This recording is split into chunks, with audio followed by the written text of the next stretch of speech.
I could have gone someplace better. And that's what narcs do. They're so narky. Narky. You know,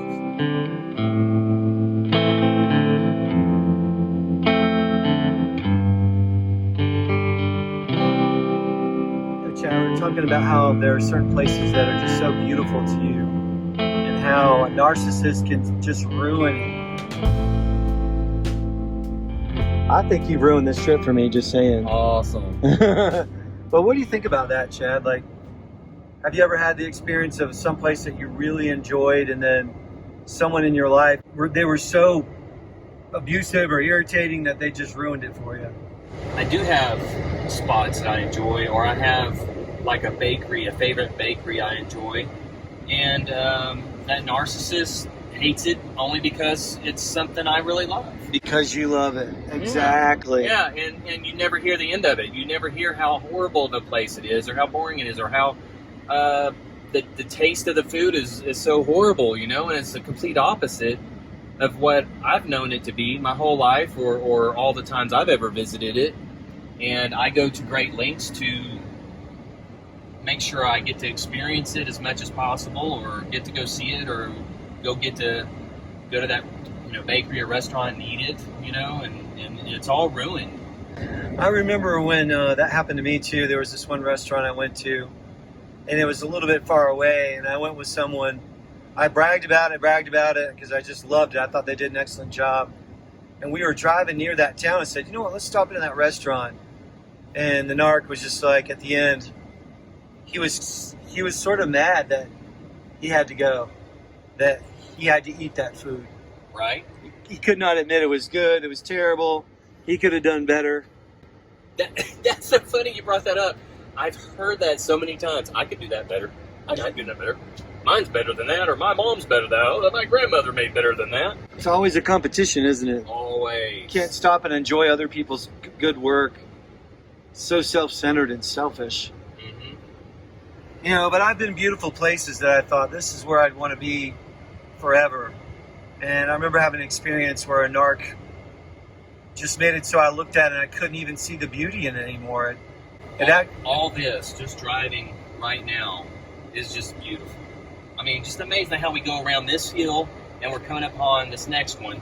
It's a staggered 3. Another beautiful vista, but a narc could ruin that for you. They could make it so you want to just leave. Like, say we lived here and I love this place. It's my favorite place in the whole world, literally, that I've been to. A narc could literally get you to the place where you just literally want to run, and you don't want to stay because they've just put such a bad taste in your mouth. And think about that. This is God's creation, like the things that we are really enjoying seeing right now is His beauty. And if all of a sudden you can't even see something that's staggeringly beautiful to you, it stops being so because of the narc. What spiritual entity is behind that? Satan himself.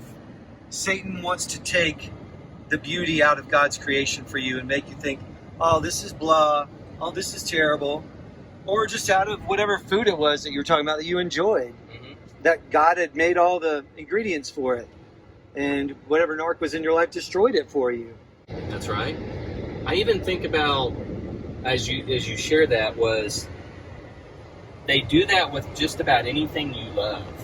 Yes! And so, you know, if your children love you and your narc hates you now, and they have to prove that you're someone that the children should not love anymore, they're going to give all the complaints as to why you should hate them. And every time you have a thought, every time you bring up a moment or a memory or an idea or a hope or a desire to be with that person, you're slammed, you're reminded how horrible that person is. It may be more covert in a lot of ways, so it's not as in your face like, oh, that person is evil. But they give other wordings that are so crafty that it makes the child, every time now that they have a thought about that parent they love that they're not getting to see much or much at all, every time they have a thought about that parent, it becomes a bad taste in their mouth. They begin to actually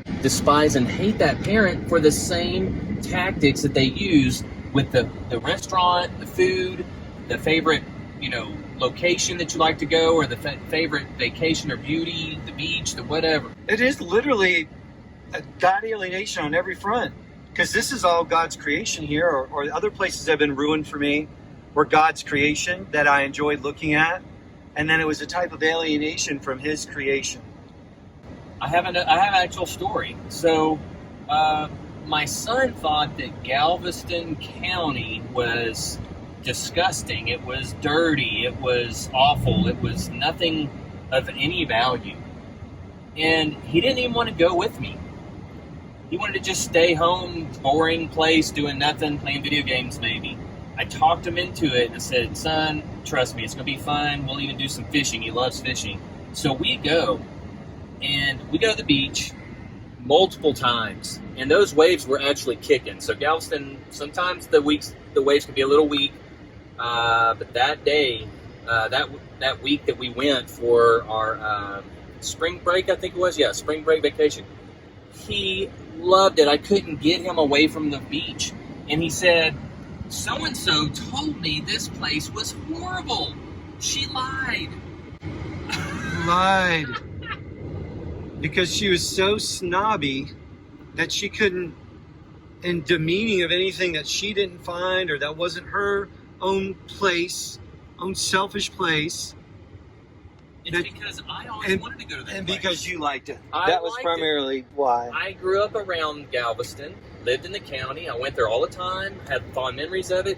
Yeah, when the seaweed builds up, just go further down the beach and get away from the seaweed. Mm-hmm. That's not any fun. There can be moments where just about any place can be a little less desirable, but you can make the best of wherever you are. Yeah, look at the beauty when it is there. There's seasons of beauty in some places. And that's the funny thing about the narcissists is they cannot make the best of where they are. They've always got to complain. They're murmurers like the Israelites were when they left Egypt and went into the desert. They murmured about everything. God heard their murmurs. And it really angers God when all we can do is complain and not be grateful. There's no gratefulness in the narcissist. I agree with you completely. And just because, if you want to, you've got to get this. See this over here?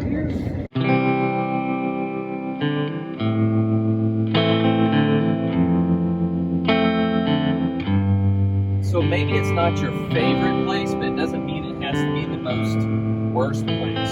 And how narcissistic is it to ruin it for somebody else? To demean something that someone else enjoys. That's such a narc move, to hate a place.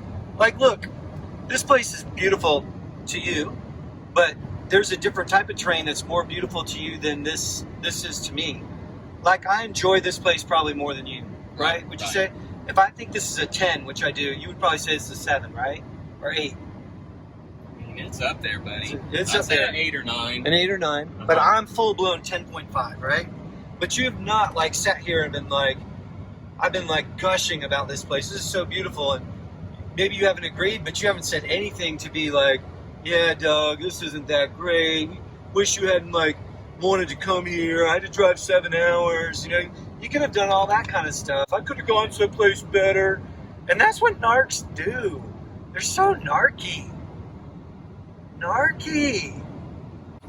Some of my favorite memories of places I like have lots of trees, but if I lived there, I think I would get tired of it because you have to put it in first gear to get up those really steep mountains, those really steep hills, and going downhill too, especially. I've lived in mountains like that. That's right. And so you put a lot of wear and tear on your vehicle. It takes forever to get up or down those hills at those speeds.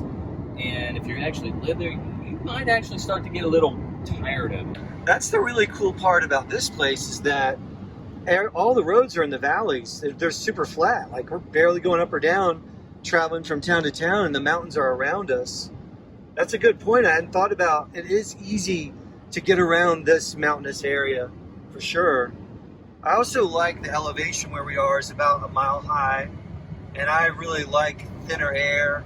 I like dry air. It's super easy to breathe here. I don't have any allergies here. I mean, there's lots of reasons why people that had, in the old days, had tuberculosis and other lung issues would move to places like this. And I'm not saying I have lung issues, but I do have allergies that get stirred up on the East Coast. And I mean, there's many reasons I love this place, but at any rate, the whole point was you've done nothing to knock it down in my heart, but a narc would have, and a narc would have complained.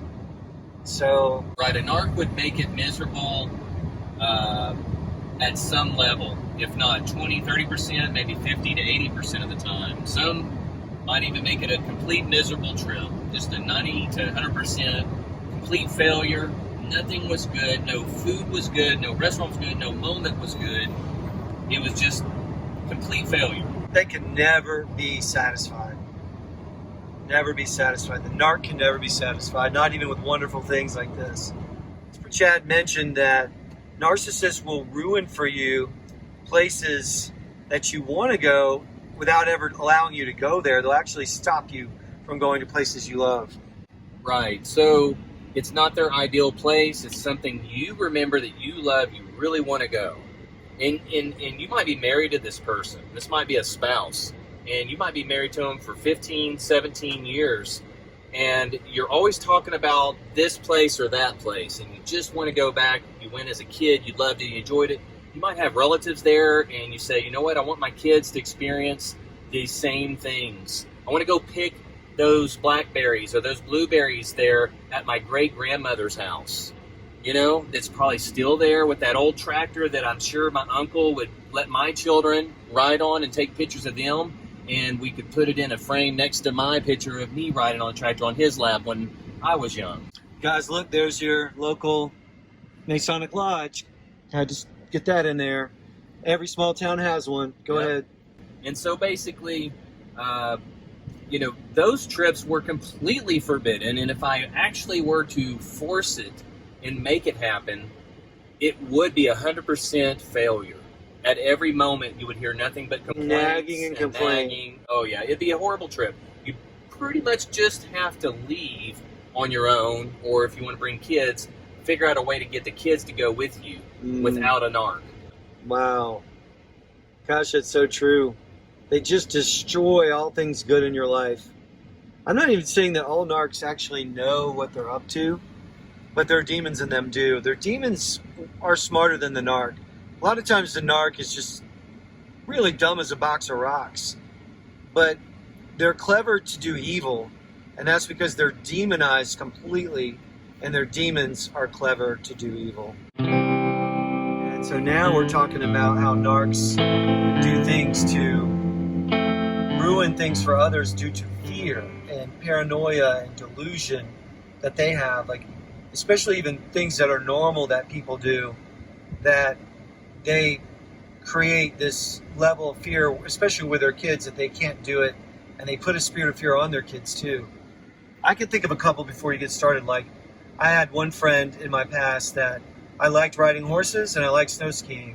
And horseback riding can be dangerous and skiing can be dangerous, but people still horseback ride and ski every single day without injury. And people like that will take anything that's even, these things can be dangerous. You can't get hurt. But they'll take those things and magnify those things even worse. But another one is swimming or water. You know, I have to admit, if there's one reoccurring dream that I just couldn't stand, one nightmare that I just hated, it was about drowning. You know, that was my fear, drowning. But I didn't let that control me.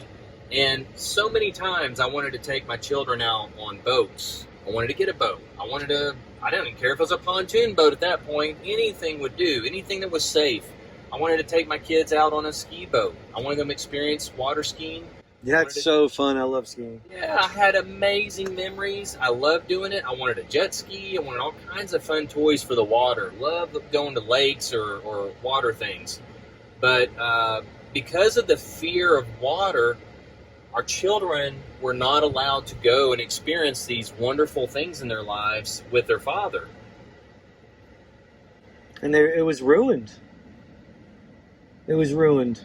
Yeah. I mean, all it's not kinds of like moments. you're not like saying, "Hey, kids, let's go on a ski boat on the Niagara. We're gonna head on right down to that 300-foot drop of waterfall, but I'll definitely turn the boat around right before we get to the precipice." It wasn't. It was like a nice, calm lake, which they would swim in anyway, right? Right. They were allowed to go swimming, but they weren't allowed to be in a boat. That's right. That- And you know, the risk factors are extremely low.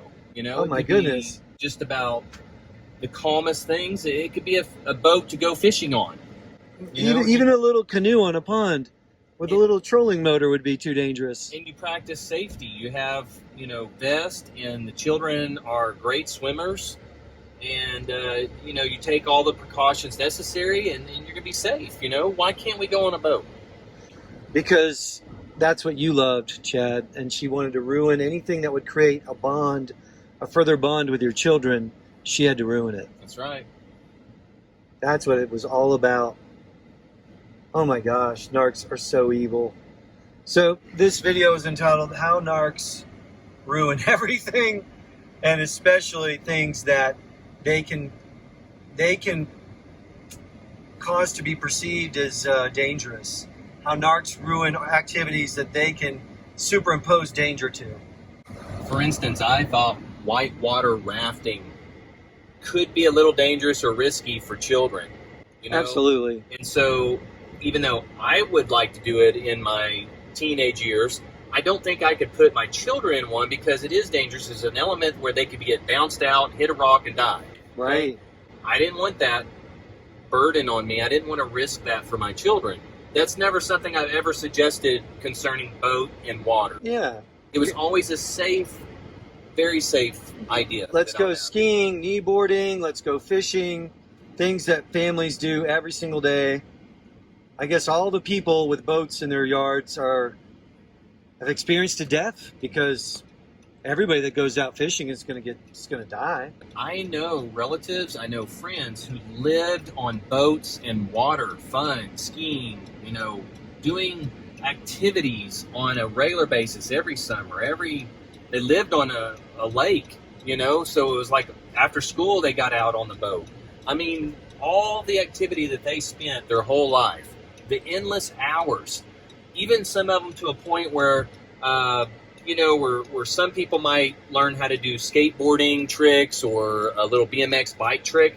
These people lived out on boats, so they learned how to do tons of different tricks on the water. In fact, I had some cousins.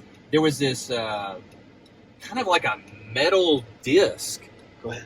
It was just a metal, like, round disc or some kind of disc. It was strange. And they could spin and jump and do all kinds of crazy stuff. I had friends who could ski on their feet. Barefooting. Yeah. Water sports was a big part of my early childhood and family, so I understand, and no one ever got hurt.